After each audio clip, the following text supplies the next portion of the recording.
মুসলিম প্রিয় ভাই ও বোনেরা, আজকে এই ভিডিওটি হচ্ছে সূরা বাকারার ফজিলত ও জীবনে শান্তির সম্পর্ক। সূরা আল বাকারার ফজিলত ও গুরুত্ব ইসলামী জীবন ও কোরআনের শিক্ষায় বিশেষভাবে উল্লেখযোগ্য।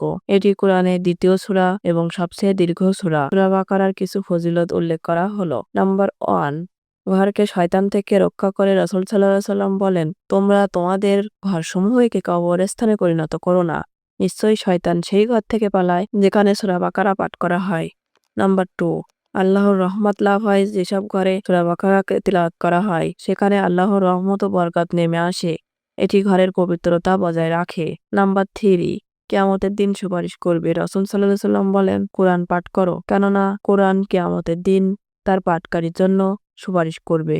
সূরা বাকারা ও আল ইমরান সুপারিশ করবে।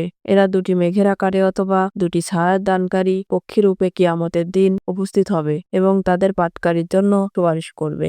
নাম্বার 4, আয়াতুল কুরসির ফজিলত সূরা বাকারার মধ্যে আছে। আয়াতুল কুরসির আয়াত 255, যা কোরআনের সবচেয়ে মর্যাদাপূর্ণ আয়াত। এটি পাঠ করলে রাতে নিরাপত্তা পাওয়া যায়। নাম্বার 5, বরকত ও কল্যাণের কারণ।